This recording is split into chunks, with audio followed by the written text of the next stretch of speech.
For me, the most important quality in a teacher has to be compassion. From compassion comes confidence, and I really believe this. I have a lot of students that come to me with relatively low confidence, and because they have low confidence, they don't feel able to tackle the difficult questions that will get them the top marks. By approaching it compassionately and really trying to put myself in my students' shoes, I'm then able to help them grow their confidence to a place where they feel not only able to tackle difficult questions, but to succeed in the difficult questions. The second is patience. Now, this may seem like an obvious one, but not everyone learns at the same pace. So it's really important to be able to adjust lessons and tuition to the pace that suits the student.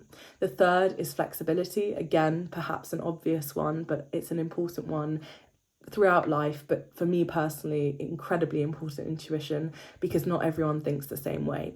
For example, if I have a student who loves maths but has come to me for language tuition because they're struggling with languages, I'll try and break down grammar concepts in a way that is understandable to their mathematical brain. I'll set out tenses as equations and help them learn that way. My best experiences in teaching have, funnily enough, also been my most challenging ones.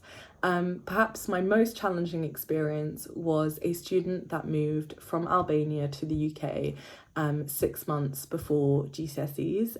She was totally unfamiliar with the system, had gone to a traditional Albanian school and went to a state school in the UK where she needed to sit her GCSEs. Now, her level of English was on the more basic side, and she was going for both higher English literature and language. So in 6 months, we were able to get her from a 3 in English language and a 4 in English literature to a 6 and a 7 respectively.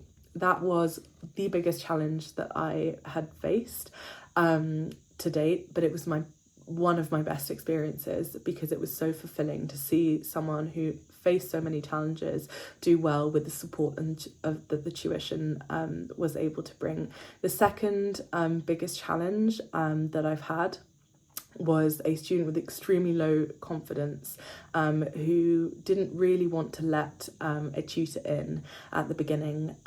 They were predicted a 4 in French, and they were really struggling. Their confidence was low. They liked languages, but they didn't quite know how to get there.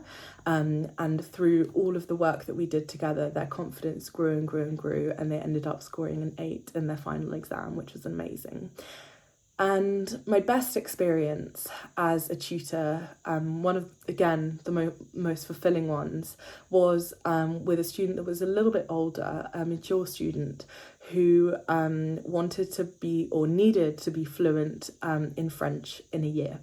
So we sat down, started our lessons, and in 1 year we were able to get him to a total level of fluency so that he could start his course to become a pâtissier in Paris. That was an amazing experience and definitely probably the best one of my career to date. In many ways, teaching felt like the obvious choice for me. I wanted a career that would be rewarding, where I would be able to see tangible change in people's lives. And as cliche as it sounds, teaching is one of those careers. You're able to help people and really open doors that wouldn't otherwise be able to be opened. So that's the first reason.